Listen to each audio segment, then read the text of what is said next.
Hi guys, welcome back. Sorry I've been MIA between finals and me last week trying to get a video up for you guys, and in the middle of a set, my camera falling to its death and smashing and no longer working. I was not able to get any videos up for you guys, but luckily my OG of a sister came through with a camera and is allowing me to borrow hers until I can get my hands on a new one. So luckily I can start uploading again for you guys. So thank you for being patient, and I know a lot of you have been asking me where the videos at. Well, they're coming, tons coming up. I have a bunch of ideas, and now that I have a break from school and everything, I'm going to be getting up as much content as possible. So thank you for subscribing and liking and sharing. I appreciate it. And now let's get into my top 10 glute growing exercises. Number 1 is going to be glute hip thrusts. I'm using a barbell here. You can really use any form of resistance, but the barbell is definitely going to be the best option as far as going extremely heavy. This is an exercise that you can go extremely heavy on and shouldn't be afraid to challenge yourself. I like to go very, very heavy on this and use this as my main focus compound exercise on my glute lifting days. So the barbell is just awesome because it's a balanced weight when you add the plates on both sides. You can stack as many plates on as you want.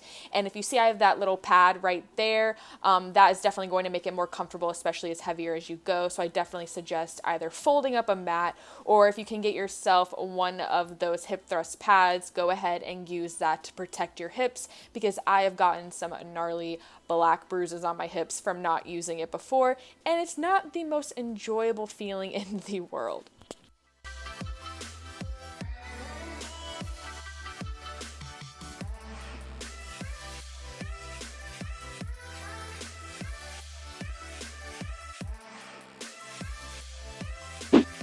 Number 2 is going to be the wide stance squats, particularly on the Smith machine. Now, obviously, you can do wide stance squats with any form of free weight, but the reason I like doing them on the Smith machine is because if I was doing these for real, I'd obviously be going much heavier. This is just for demonstration of the video, but I can go very heavy while also going in an extremely wide stance and also sitting back and going as deep as my heart desires, which is usually about as far as a Smith machine will let me go. And I'm just keeping my glutes in mind, getting that mind muscle connection, squeezing my glutes throughout the movement.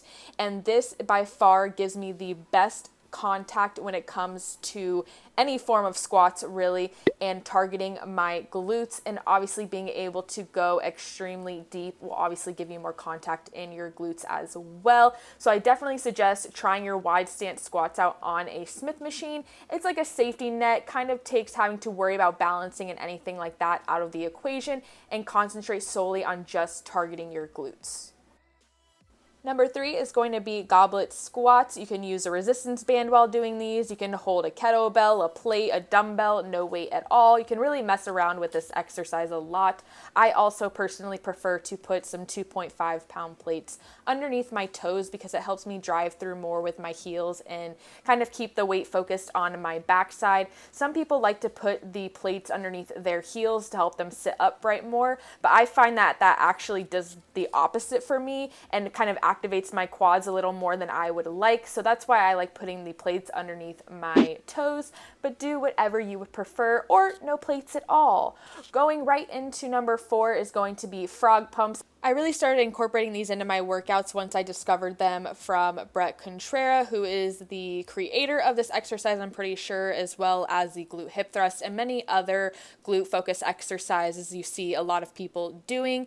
And so I decided to give them a try for myself, and you literally will not find me doing a glute workout without incorporating these somewhere. I'll either use them in between exercises, I'll hold a dumbbell on top or a kettlebell on top, or I will use them as a burnout at the end and just pump out as many as I can do. Number 5 is going to be a superset. So I absolutely love doing this. I'll go on the hip abduction machine and I will sit at the edge, leaning forward, holding the bars in front of me and go extremely heavy. Then I will immediately jump off after that, put on a resistance band, and you guys see me there kind of setting it up. I'll be in a wider stance with a slight lean forward and kind of lock that position in place, and then do some side band lateral walks. And these two combined combined together, it has to be these two for them to be in my top 10, but this is my number one go-to whenever I'm trying to get some serious hip abduction work going on.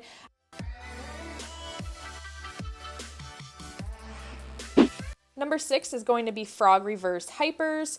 So you're going to set up your legs the same way as you did with the frog pumps, except for you're obviously laying on your torso. So you just want to go ahead and lay on some type of bench or like surface to where your hips can fall off. You can hold in front of you, and then you're just going to put your feet together, kick those knees out, and then just hinge your hips up and down, squeezing your glutes, especially at the top. And I absolutely love these. I'll usually use a resistance band, which is what I'm showing you guys right here, just because it makes it much more challenging, and I feel it target my glutes much more when I add a heavy resistance band like the one I have on.